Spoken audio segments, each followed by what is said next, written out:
What's going on, guys? Welcome back into the Fantasy Slant, brought to you by Pro Football Focus. I am your host, Mike Tagliere. We are back with another, it's week 16, guys. I have 2/3 of my usual co-hosts, so one less person to pick on me today. We're missing Brandon. Brandon is dealing with a fire at her apartment building, so we hope everything's okay. Brandon, if you're listening out there, if you're just standing outside, we are wishing the best to you. Hopefully everything is okay. But I do have the other 2/3. I have Daniel Kelley. Daniel, what's going on, man? How's it going? How was your week 16? Or week 15, I should say. I needed Rob Kelley to get me about 10 more yards last night, and I would have won my semifinal matchup, so could have been better. Oh, that's brutal, man. How about you, Nathan? Did you have any Kirk Cousins? I did have a Kirk Cousins, but luckily I was already ahead by a couple points in that league, so he just increased my lead, so I didn't have to worry about it. Luckily, Dallas's defense and Dallas's kicker both pulled it out for me Sunday night, so I didn't have to stress too much. No, that's nice. Yeah, I in one league I started Kirk Cousins over Andrew Luck, and fortunately, going into that game I was up 20 points, so I didn't have to worry about it. In another league, I had Cam Newton left. He had Kelvin Benjamin. I was down 20 points. And I thought it was like a shot in the dark. I ended up losing by just like 3 points. So he just like teased me. He had a really good game, but it happens. So glad to be here for one last week for you guys. So if you're listening now, this is the last waiver wire show, and it's kind of sad just because that means we're at the end of fantasy season, guys. We're going to be continuing content at PFF. We're going to be doing a lot of DFS stuff throughout the playoffs, but season-long leagues. This is championship week, so this episode is going to be a little bit different. It's going to be more of like a ranking show where we're talking about a 1 week guy. So if you had like let's say Larry Fitzgerald against Seattle, or maybe some guy that we have is number one in our list, like Dontrell Inman, we may rank Dontrell Inman higher than Larry Fitzgerald. That's some of the things we're going to talk about through the show here. So let's just get right into it and not waste any time.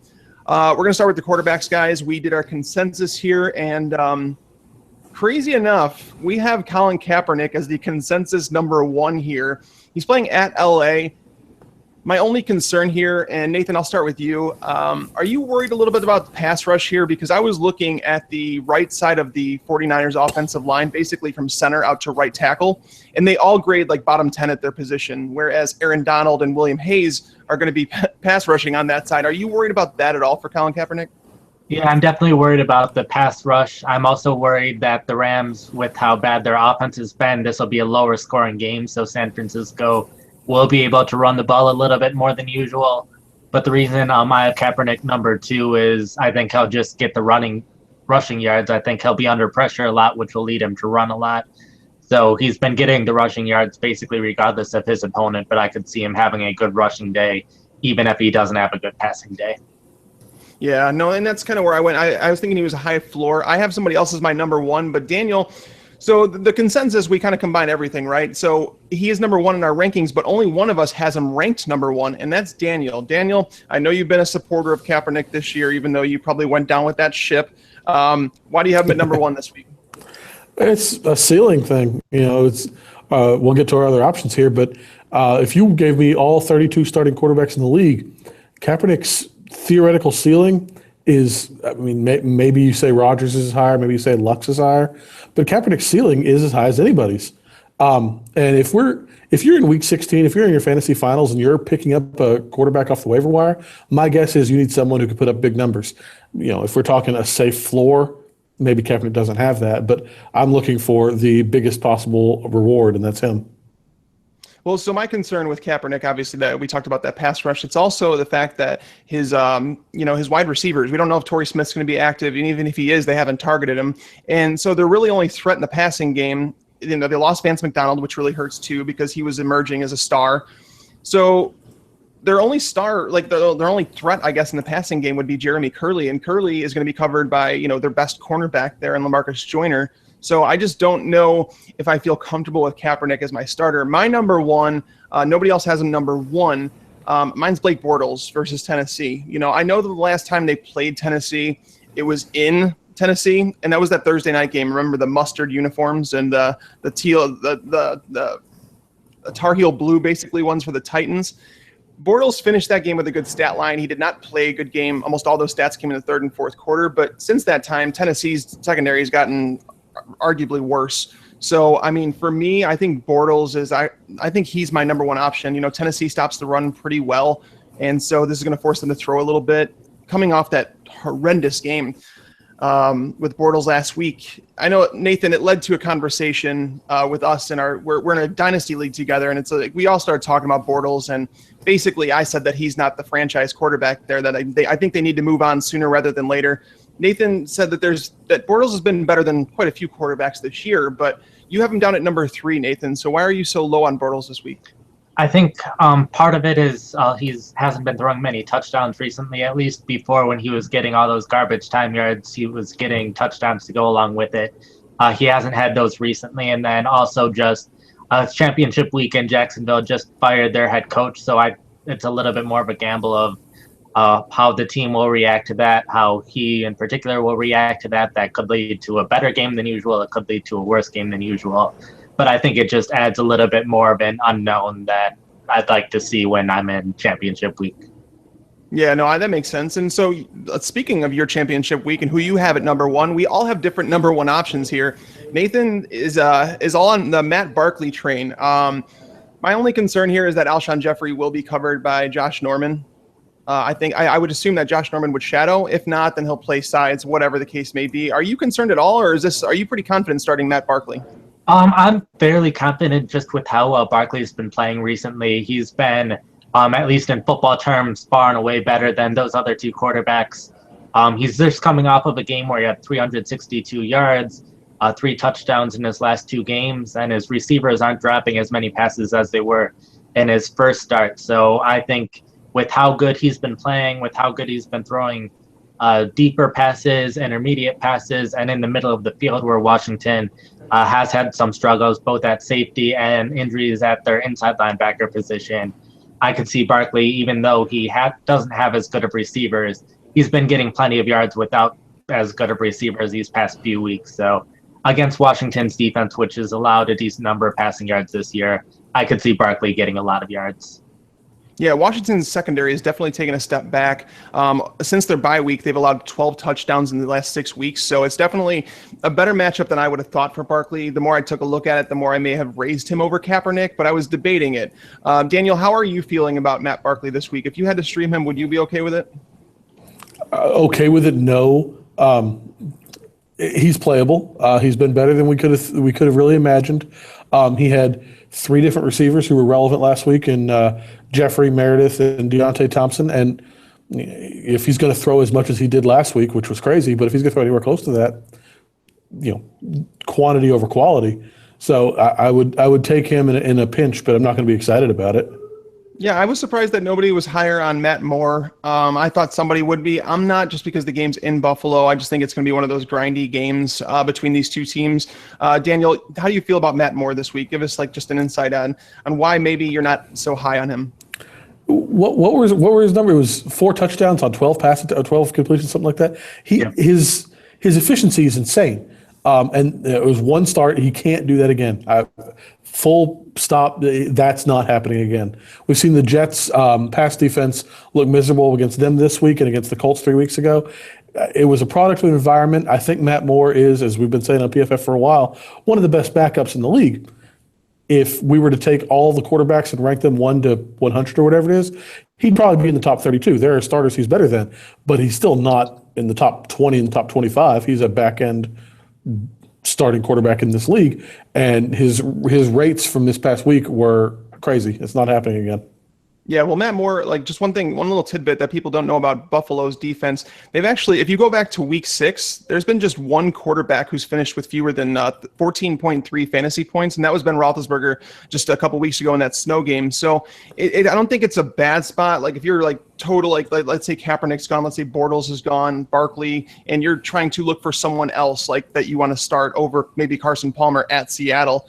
I mean, Matt Moore, I think you could do worse than him as a solid floor. And it's crazy. So Sam Bradford, I don't think we need to talk about very much because of what happened last week. I don't even know what happened. I can't explain what he did against the Colts, what the Vikings did at home. maybe if last week didn't happen, we'd feel better about Sam Bradford this week against Green Bay, but we're staying away from him. That game is going to be in Green Bay, where they've been playing a lot better this year. So hopefully you guys get an idea of the streamers for this week. Let's talk about some running backs. Clear cut. Nathan, we have Dion Lewis as number 1, but you don't. We'll talk about Dion Lewis in a second, but Nathan, we got to talk to you about your number 1 here, because Daniel and I have him down at number 7 and number 8 in our rankings, and that's Justin Forsett, who is playing at Kansas City this week. Is there something we're missing here? Well, first off, he's the only starting running back that we're going to be talking about today. So he saw 34 of 62 snaps last week. Only one who saw a majority of snaps last week that we'll be talking about. I know he didn't look great with just 3.7 yards per carry, but he still looked better than Booker, which leads me to believe he'll still be the top guy over Booker. And Kansas City this season has allowed 1,746 rushing yards, which is the 5th most for a team. They're without 2 of their starting defensive linemen that they lost a couple weeks ago. Derek Johnson's out as well. So even though Denver hasn't been great running with the ball all season, I could see them having more success than they've been having running with the ball. And I could see Forsett getting more carries than most of these guys. But wait a minute. You said that Dion Lewis is not a starter. As far as I know, he out-touched. He had more carries even than LeGarrette Blount last week. So what's going on with that one? He only saw 37.3% of the snaps. So even though he was seeing he saw a lot of touches, either carries or targets, compared to how often he was on the field, which I don't think he can keep up that rate. I think it was just a game plan kind of thing. He looked decent in his time running, but I think it was more New England's offensive line just dominating Denver's front 7, where this week they play the Jets, and the Jets still have a good run defense with Leonard Williams, Sheldon Richardson, Mohamed Wilkerson. So I don't think he'll have that same success running with the ball that he just had. Yeah, and that's where that's kind of, and Daniel, I'm going to get your take in a second here. Now, that's kind of why I like Dion Lewis this week, is because they still have a good front 4, where they're a good run defense, regardless of what Carlos Hyde did to them 2 weeks ago. I think this sets up well as like a James White Dion Lewis game, and Dion Lewis, James White had a drop last week, and he's not looking as good recently. So leading me to believe they're going to start going more towards Dion Lewis as he gets healthier. The last time these two teams played, Dion Lewis had 10 touches for 58 yards. So he had a 9.8 PPR day. He's obviously getting more involved. Daniel, what's your take on the situation? Why are you so down on Forsett, and why are you so high on Dion Lewis? I guess I'm going to be a broken record today. It's all about ceiling in these situations. And Forsett for the season has no games with more than 41 rushing yards or more than, 50-something yards from scrimmage. He hasn't scored a touchdown yet. This is on 3 different teams. He hadn't had more than 14 carries in a game. Lewis has only played 5 games, but he just saw his most touches on the season. His workload has continually improved. And if you're going to tell me one guy on this entire list we have here has 120 yards and 2 scores of any kind, Lewis is probably the most likely of that group. And once again, if we're scrounging for something off the waiver wire heading into championship weekend, I'm going for ceiling. A high floor doesn't do that much for you. All right, so I'm going to let you two argue this one out because I'm in the middle on it. I'm going to let you guys argue about this, and Daniel, I'll let you give your take first. You have Tim Hightower as your number 2 running back. Nathan has him as his number 8. So go ahead and duke this one out. I am curious, and I could be totally off on this, but we talked about it on the recap show on Sunday. After Mark Ingram's blow up near the end of the game, when they took him out on the goal line and let Hightower come in and get the second touchdown, I wonder if they're going to say, the heck with Mark Ingram, Hightower is going to be the bell cow in this last game, the last 2 games. Could not happen, but even if it doesn't happen, Hightower has been productive for a big chunk of this season now. He looks like he's the goal line back when they're taking the Ingram out altogether. And if there's any chance that they're just going to say, screw Ingram and give it to Hightower, then he could be the best back on this list. I hear the argument. And Nathan, I'm going to let you go at it because Tim Hightower has been getting the touches when he's on the field, I guess. So go ahead. What's your argument against Tim Hightower? I think it's more this matchup against Tampa Bay. I know they haven't had a great run defense this year, but I think Tampa Bay's offense will put up enough points early that New Orleans will be behind and needing to throw a lot to try catching up in the game. So in that, Hightower's been more of a runner than a receiver. he's only seeing less than a third of the snaps recently. I know he could see more if they decide they're mad at Ingram after what he just did, but he's had less than 11 receiving yards in each of the last 3 games, and if it's a game where the Saints are passing a lot, I don't see Hightower getting that many touches. Yeah, I stated that I was somewhere in the middle of you guys. I have him ranked as my number 4. And the reason I do that is because, I think he's probably one of the best shots at a touchdown. I don't think that I would rely on him as a high floor option. I don't think that you can lock him in for more than 6 points or anything like that. I just think that he's a guy that if you're looking for a guy that has, like I said, a high chance of scoring, go with him. But if you're looking for a lot of touches, I don't think that's the way you would want to go. And Tampa Bay has only allowed 9 rushing touchdowns to running backs on the year, so it's not like they're allowing a whole lot of them. So we haven't even talked about our number 2 cumulative back, Kenneth Dixon. And Nathan, you're the lowest on him. You have him down at number 6. I understand the concern here, but I also understand the upside. So go ahead and state your case as to why Kenneth Dixon is not a really good play in your mind. I think it could just be me overreacting to what happened this past weekend, but he just saw 15 snaps. It was his lowest number of snaps since week 7. He allowed a sack and a hurry in pass protection, so I'm guessing that didn't help. Pittsburgh's been fairly good at run defense this year, which is surprising, but they have been. So I don't like the matchup in this one, and I don't like how little he was on the field this past week compared to the other running backs. So it's the combination of those two things that leave me concerned with Dixon.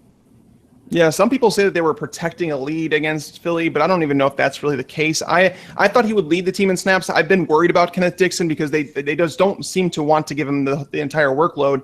That's my concern, but going against a Pittsburgh defense that's been really hot or cold against the run, some weeks they stop it, some weeks they don't. They've been pretty good as of late. But when you're talking about, looking for touches, guaranteed touches with a higher floor, I think Dixon's more involved in the passing game than Terrence West is at this point. So going into Pittsburgh's going to score some points. So, that's why I'm looking at Kenneth Dixon as a higher option, I guess. One other player that, that we have up next in our rankings is Charles Sims. He's another one that's probably his team may fall behind against the Saints team at home. So Charles Sims should be more involved in the passing game. Daniel, we are pretty much all in sync on this one. We feel pretty similar about Sims. So go ahead and talk about Sims and why we think that he's probably a decent play this week. I've made the case for Sims the last few weeks, I guess. He has a real role in this offense, in an offense that Doug Martin has not been producing. Mike Evans has even slacked off of late. It's been the Cameron Brate show in Tampa Bay, which is a weird thing to say. He's going to catch 3 to 5 passes in this game at minimum, and a guy who's going to get that many receptions has a shot at an end zone. That's pretty much it. He has more upside than some of these, whoever guys. Yeah, that's the thing is, I don't know. Nathan, do you have any reasoning as to why Charles Sims hasn't been more involved in the offense since coming back?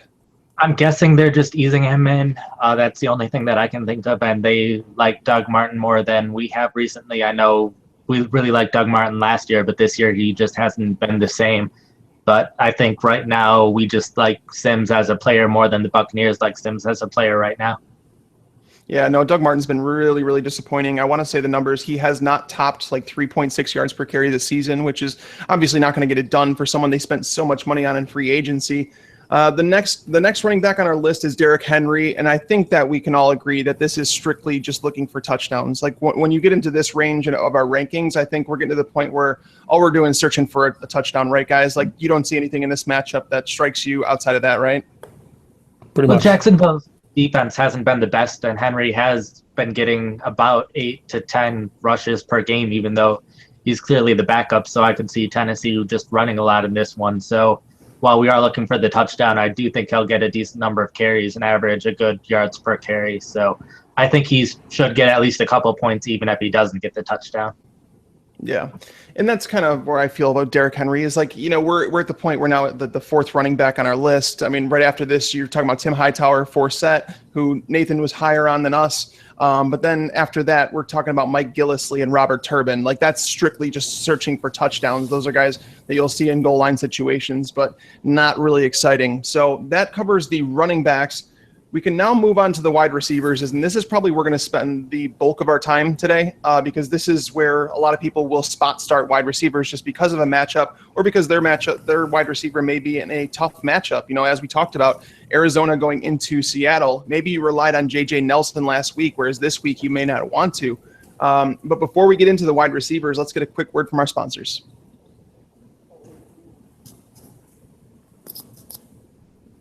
All right, guys. So somehow, and I really need an explanation for this one. When I went to look, so every week I go and I fill out the spreadsheet so that we can all rank the players that we have. And the criteria that we search for is guys that are 50% or less owned.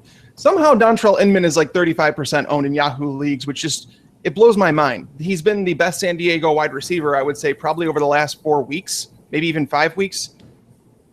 Any explanation for this, Daniel? Why you have him at number 3? Nathan and I have him at number 1. I don't know what's not to like in his matchup. He's at Cleveland this week, where they've really been struggling against the pass. I just don't think he's an exciting name. When we're down here, people will a lot of the time flock to the sexy names. And Dontrell Inman, if you'd said back in August or July, he would have been behind Keenan Allen and Travis Benjamin and Tyrell Williams and Stevie Johnson. It's just he's been very productive, but there's nothing sexy about picking up Dontrell Inman. I think that's why he's only 35% owned. But Nathan, you and I have we have him at number 1. Like, he should be there, right? Like, there's no reason to doubt him at this point with the numbers he's putting up in PPR leagues, right? Yeah, my guess is why people don't have him now also because early in the season we were talking about him just because he was seeing so much playing time and he didn't produce then, but he is producing now. At least 5 targets in each game since week 7, at least 40 yards in each game since then, averaging more than 70 yards per game recently, 3 touchdowns in his last 4 games. And the Browns have a lot more passing touchdowns than anyone, so definitely this week you need to have him. That's where I'm at with it. I actually been thinking about this a lot recently, and imagine, what's your guys' take? We could take a second to talk about San Diego's wide receiver core next year. How is this going to look? You know what I mean? Like, so Nathan, how do you envision them lining up the wide receivers? Like, who takes the bench spot? Is it Inman? Yeah, my guess is Inman goes back to the bench because even though he's been hot recently, I don't think he's as good as the other receivers they have, assuming everyone can come back healthy. Yeah, you have Keenan Allen, you have Tyrell Williams, and they signed Travis Benjamin, obviously, to a decent free agent contract. So that's what I'm saying. It's just like, regardless of how good Inman's been, it's going to be tough. Daniel, what do you think about that? My question is, Benjamin's been a disappointment in just about every way. I don't know what his contract hit would be if they cut him, but that one wouldn't shock me at all. If they tried to go in without, well, he is hurt. There's no question. But being hurt is part of the Travis Benjamin game, other than last year. Was he signed it looks like he'd be a tough one to cut. So assuming they don't cut him, then yeah, I think Inman goes back to the bench and comes in as soon as Keenan Allen gets hurt again. But if they can cut Benjamin, I think that's what they'll do. Yeah. I don't think that they would do that, but it's good to have that wide receiver depth because we didn't think that they really had it, when they started suffering these injuries. The Chargers this year have gone through a lot of, a lot of injuries through their team. They lost some players in free agency, and somehow they've managed to stick around and be a decent team. I think Phillip Rivers is costing them as we get down the stretch here, though, which is really rough. The number 2 wide receiver on our list is Pierre Garçon, who will be playing at Chicago.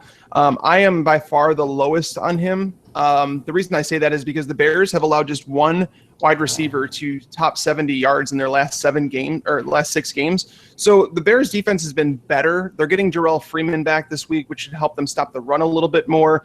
Pierre Garçon, for me, I think he's a safe option, but I think safe only to a certain extent. I really don't understand why they're not using Jamison Crowder more like they used to. However, it does help a little bit that Jordan Reed is likely going to miss this game, right, guys? So, Nathan, what's your take on Pierre Garçon? You have him at number 2. Yeah, I like him. He has 11 targets last night, so he's consistently been part of that passing game. At least 50 yards and 5 catches pretty much every week recently. I know the Bears' pass defense has been good for the most part this season, but I do think a big part of that is their pass rush, and Washington has a very good offensive line that can definitely help counteract that pass rush. So I think Washington should find more success against that secondary than most teams have this season. So I think he's a safe option, and he has the opportunity to get you a lot of catches and a lot of yards. Yeah, and I don't know. I mean, Bryce Callahan didn't play last week, and Bryce Callahan would see a lot of him. So if he gets back, it's obviously a downgrade for Garcon. But if he's out again, that would make me upgrade Garcon a little bit. But before, so I'm sticking with you.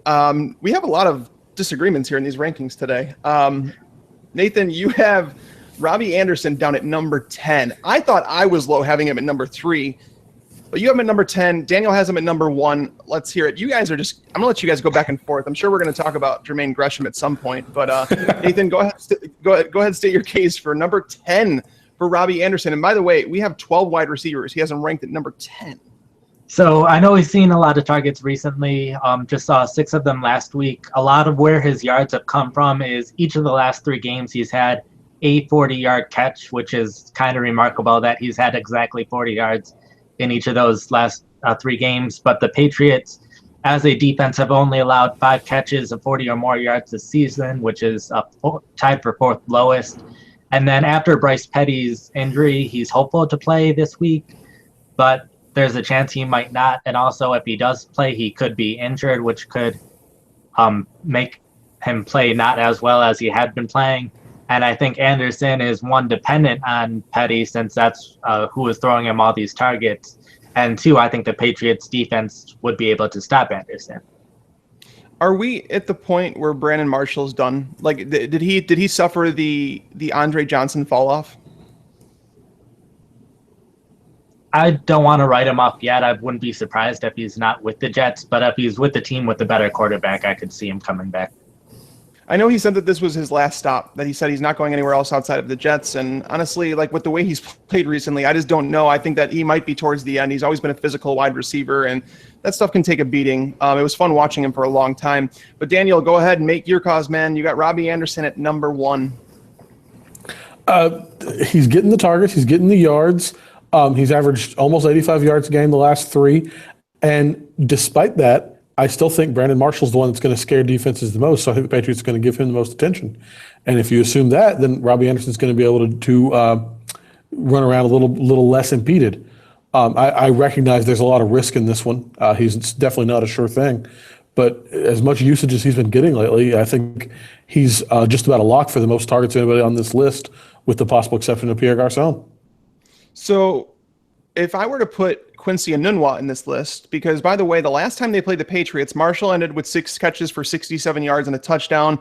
Robbie Anderson had 2 for 34 yards, no touchdowns. And Quincy Enunwa had 5 catches for 109 yards and a touchdown. That was with Ryan Fitzpatrick. But if I were to put Quincy Enunwa here, so Nathan, with how low you are on Robbie Anderson, would you rather start Enunwa? It sounds like that you're a little more risk adverse, and like he may be a safer play. Yeah, I guess in general with these, I've been a little more safer play just to make sure you get those couple of points where if you're in a championship, you're in a championship because of everyone else on your roster. So I guess I'm more trying to get you a couple points to make sure you don't lose, rather than a chance for a ton of points where you could also see 0 points and lose from that. So that's in general part of my philosophy. But Enunwa, I could see him having a better game than Anderson, just because Patriots have been able to take away deep threats in general. I know their philosophy is take away a team's best option, but they have really good free safeties as well, which helps prevent anyone from doing well against them deep. So this is a spot where me and Daniel get to go back and forth, because I have Ted Ginn as my number 2 wide receiver, and he's got him all the way down at number 11. I'm curious on the argument against Ted Ginn. They're going to be playing inside of Atlanta's dome. We figure this to be a higher scoring game. The last time they played, Matt Ryan kind of went off. Julio Jones in that game had over 300 yards, or he had 300 yards receiving, which is kind of ridiculous.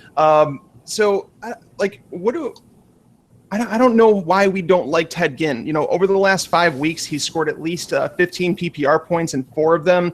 And like, they're starting to use him like they did last year. I don't know the argument against Ted Ginn here.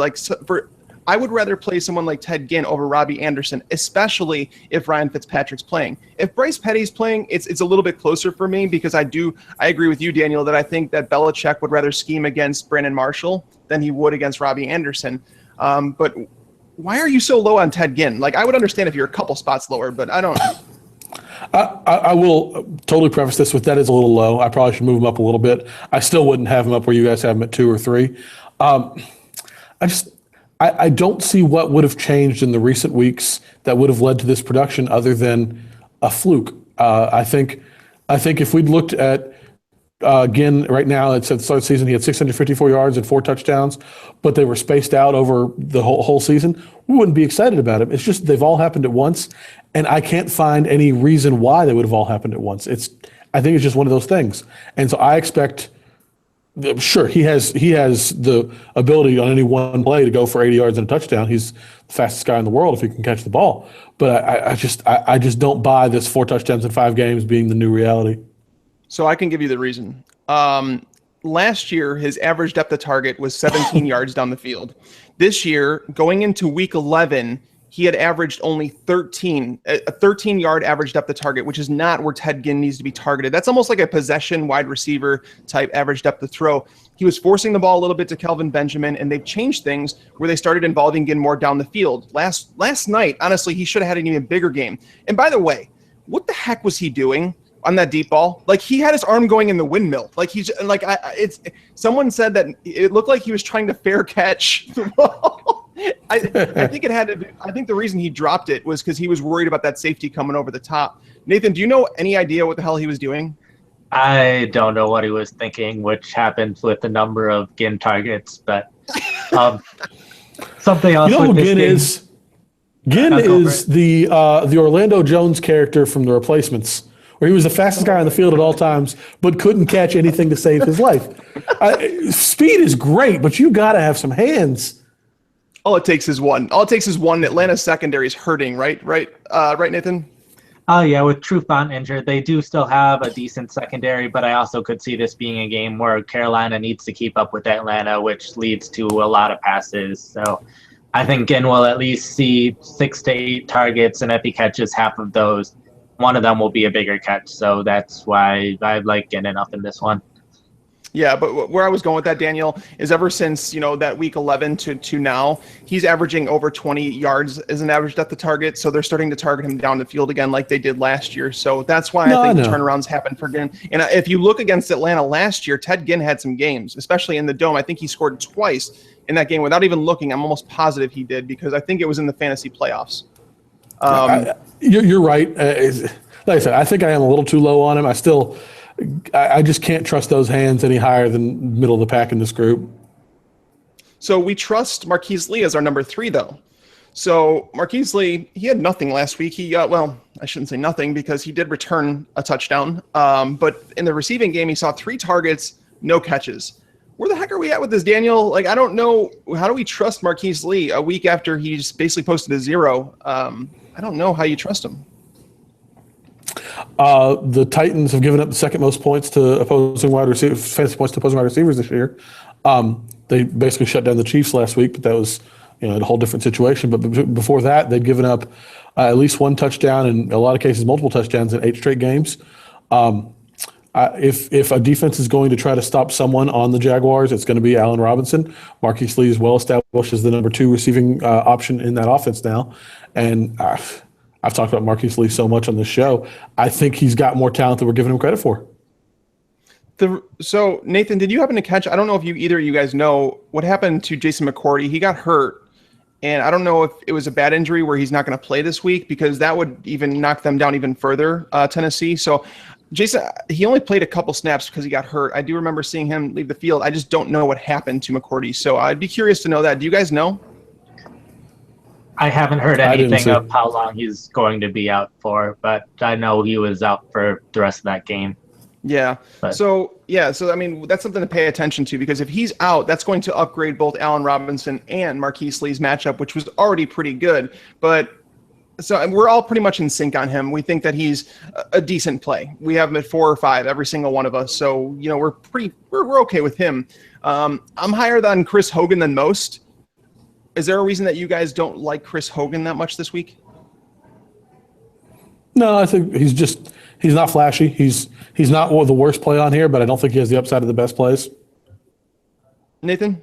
Yeah, he just hasn't been seeing the targets. Just one catch last week, and a lot of these players that we have higher, they've been consistently seeing somewhere around six targets each week, where Hogan just hasn't seen that consistent target production.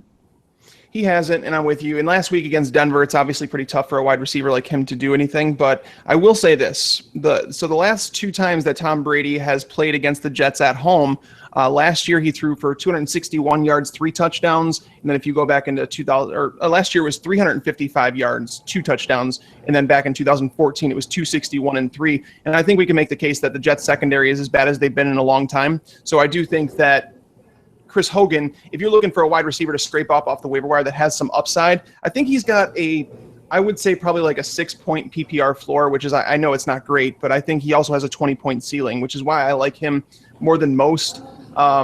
So in our order that we have here, that was like the clear top tier, where we had Dontrell Inman, Pierre Garçon, Marquise Lee, and Robbie Anderson tied at third. We had Ted Ginn and then Chris Hogan. After that, it gets a little bit dicier, where our options are Anquan Bolden at Dallas. We have Cameron Meredith versus Washington, Tyler Lockett versus Arizona. Nathan, what's your take on the Tyler Lockett thing? So obviously he's starting to play more snaps. He's playing more than Jermaine Kearse, it took a long time to get there, but here we are. Do you think is the reason that you ranked him lower is because we're concerned about Patrick Peterson maybe seeing him rather, like, because Peterson doesn't really go into the slot very much, and that's where Doug Baldwin's at. So I don't think that they would employ Patrick Peterson on Jermaine Kearse, do you? Yeah, that's basically my exact reasoning. I like Lockett as a player. I like him for 2017. I just don't like his matchup. Arizona just hasn't been allowing that many yards to receivers this year. As you said, I think Patrick Peterson will see a lot of Lockett, if not almost exclusively Lockett. And Russell Wilson, over these past 2 years, hasn't tested Peterson all that much. So I just don't see Lockett seeing as many targets and as many catches as we would like to see. Yeah, I got you there. Your highest ranked wide receiver of this group is Cameron Meredith. Is there a reason that you're high on Meredith? You have him at number 5 on your list, actually. You would rather play Cameron Meredith than someone like Robbie Anderson or Chris Hogan. Oh, yeah, Meredith over these last 2 weeks has 15 catches on 21 targets for 176 yards. So he's seeing the targets, he's seeing the catches. He has, in my opinion, a good quarterback throwing him the ball, and Washington can allow a lot of yards. So I could see him seeing a lot of catches for yards in this one. All right, and Daniel, let's talk about your top-ranked guy in this tier. It is Anquan Bolden at Dallas. Now, the matchup against Orlando Scandrick seems pretty nice. You don't have to worry about weather in this one. Is there any concern with Matthew Stafford, though? Sure, there's always concern with Matthew Stafford. I'm not that worried about the finger, though. And if you just to say Stafford's the same as he's been of late, well, Bolden is scoring just about every other game. He's not gone more than 2 games in a row with or without a touchdown all season. Without having gone through the entire list, I would wager he has the most touchdowns of anybody on this list this season. And if we're looking for touchdowns, well, there you go. Yeah, I think he's like, he's fine if you're just searching for that touchdown. I actually think my concern is Stafford, ever since he broke that finger against Chicago, he didn't look really good. Obviously last week against New York, we can't really judge against New York, especially in New York, but at the same time, he didn't really look good at all. So that's my concern with Anquan Bolden. And the last options that we have here on the list is basically if Adam Thielen were to miss this week because he left last week with a I don't know if it was a concussion or an injury, but he left in like the third quarter where he hadn't really done anything before he left either. Let's pretend that Adam Thielen is out this week versus Green Bay. Nathan, would you feel okay starting Cordarrelle Patterson in a pinch? Not too much, just with how the Vikings offense did in general this past week. I think the Packers will be able to get even more pressure on Bradford than the Colts were able to, and I think that'll lead to the Packers cornerbacks are either really hot or really cold, and I think with the pass rush they can get on Bradford, this is a week where they'll be hot. So I wouldn't trust the Vikings receivers in general. Gotcha. And Can, then we can have you JJ imagine? Nelson. Can you imagine putting your fantasy life on the line with Cordarrelle Patterson? Well, no, not ideally, but if you're in like a deep league where it's like maybe like a 14-team league and you're searching the waiver wire for someone, Cordarrelle Patterson's probably there. It's either that or you're choosing between someone like maybe John Brown or JJ Nelson. I wouldn't trust JJ Nelson against Seattle. John Brown's not playing all the snaps, so that's my concern there. It's just not a good matchup.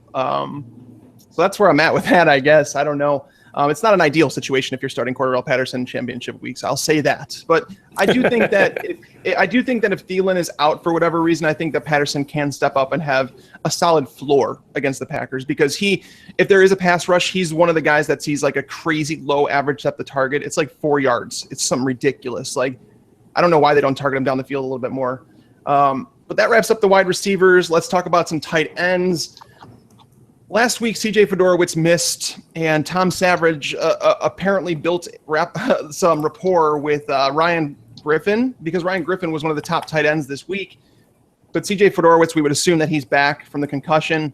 You guys both have him ranked at number 1. I have him at number 2. So is there anything like that stands out that you like versus Cincinnati with him?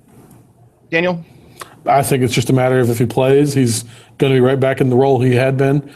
And that role was getting most of the tight end targets, with a few going to Griffin every now and then. But no, it's the same conversation we've had about Fedorowicz all season long. He is under-owned, and he needs to be owned more. And if he's out, obviously he's the bottom of the list. But if he's in, he's a relevant tight end, and a lot of these guys aren't. Yeah. I mean, they have allowed 7 tight end touchdowns. I just don't know about the rapport that he has with whether Ryan Griffin's going to be more of a go-to guy, because like Osweiler, the reason that Fedorowicz started becoming a thing is because Osweiler, that was kind of like his safety blanket. So I don't know if Osweiler's going to start this week. Nathan, did we hear anything about whether or not he's going to start, or if it's going to be Savage's job? Osweiler is not starting. It's Savage's job. Nice. Well, I'm happy that Bill O'Brien kind of just decided that, we're going to go with him. He gave us the best chance to win last week, and I actually like it. So my number 2 tight end is my number 1 actually is Jack Doyle against Oakland. I'm assuming that Dante Moncrief's out. If Dante Moncrief plays, I would lower him a little bit. But do you guys not like Doyle? Is it the concern of Dwayne Allen? Is that what it is? Dwayne Allen, Eric Swoop, there's still a lot of options there. I'm not totally against Doyle. I think he's got some relevance, but it's just there's so many people there that you're kind of throwing a dart as to who gets Moncrief's touchdown. Yeah, we're kind of at the bottom of the barrel with tight ends. Tight ends have been so hit or miss this year. One player that, Nathan, you have at number 2, but Daniel has at number 6, is Charles Clay. Obviously, he hadn't scored a touchdown coming into, it was week 14, but he's now scored 2 touchdowns the last 2 weeks. Is this a trend, or did it have to do with matchups? Like, you like him, obviously. He's your number 2 tight end this week. Yeah, I like him more than the other tight ends just because he's been hot recently. The touchdowns in the last 2 weeks, also at least 50 yards. He's been seeing more targets recently. The Dolphins are a decent matchup for tight ends as well, so it's a combination of those things that if you're throwing a dart at the dartboard, has been hot recently, so there's a chance that continues. Yeah, of those that have seen at least 5 targets against Miami, those tight ends, every single one of them has scored at least 9, all but one, I should say, has scored at least 9.5 PPR points. The only one who didn't was Lance Kendricks, who had 7.8. But Daniel, you have him down at number 6. Why do you not like Charles Clay? It's a run of 2 games, and one of them was against the Browns. And I know last week I argued against the tight ends against the Browns, and I was against Charles Clay.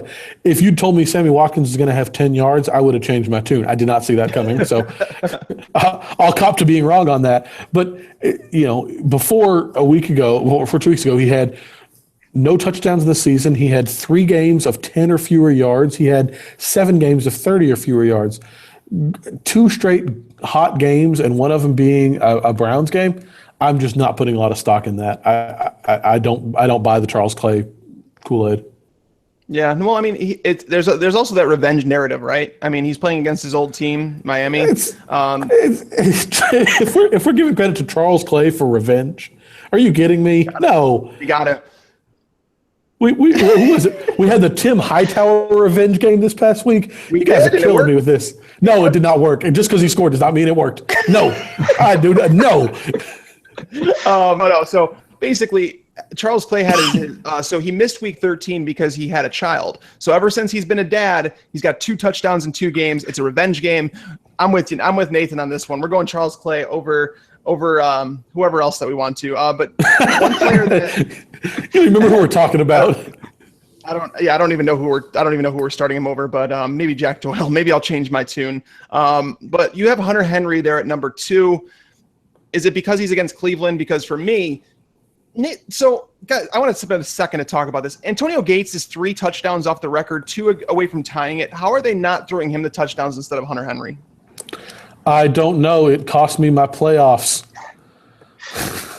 I had both of them in my semifinal roster, and I went with Gates over Henry. But Henry's doing more with what he's getting. He has 4 scores in his last 5 games, 7 in his last 10, whatever it is. He's not doing much else. It's a touchdown and 10 yards, but that's what the tight end position is right now.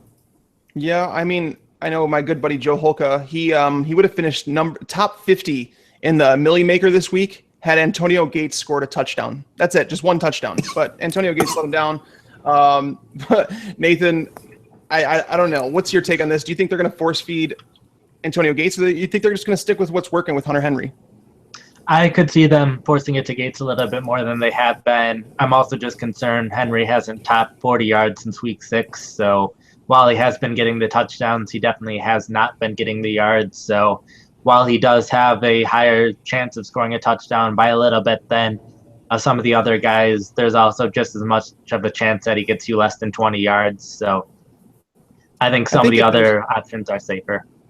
I think if there's one thing we've learned this year, though, I think it's that Hunter Henry has gained some dynasty value this year. I think we've learned that he's going to be a legit tight end with Phillip Rivers. And honestly, with the wide receiving options that they have there next year, this offense, if they upgrade that offensive line, like think about it, they're studs. Like they have Phillip Rivers, they have Keenan Allen, Tyrell Williams, Dontrell Inman, Travis Benjamin, Hunter Henry, Melvin Gordon. That's a really good nucleus on offense, and their defense would, stemmed from Casey Hayward is basically playing really well. So.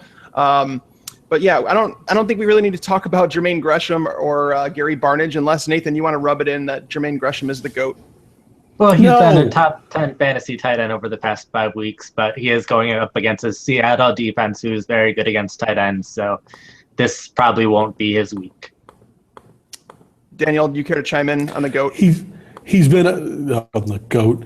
He's been a top 10 fantasy tight end over the last 5 weeks. He has 20 catches and 200 yards on a position where nobody's doing anything. No, this is Jermaine Gresham. You are playing him only if you are in a PPR league and need 8 points. And if you're in a PPR league and need 8 points, then grab a tight end who might score a touchdown. No.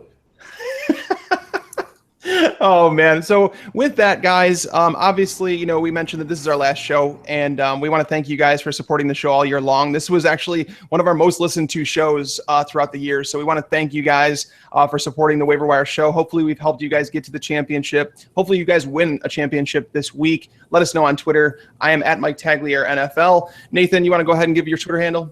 Sure, PFF_Nathan Jahnke. That's PFF_NATEJAHNKE. And then we have Daniel Kelley. I'm at Daniel T. Kelley, and that's Kelley with an EY. Like Rob Kelley. Like Rob Kelley. There you go. Hopefully you don't get stopped behind the line of scrimmage when you try and leave work today. But guys, we know it's obviously Christmas week. Don't forget that Saturday, most of the games this week are being played on Saturday. There's only 2 on Sunday, 1 on Monday. But, happy holidays to you and your family, whatever you guys are doing, whatever you're celebrating. Thank you guys as always. This is going to wrap it up for this year, but we're going to be back next year. We'll be doing just as well for the Waiver Wire show. And until that time, guys, lights out.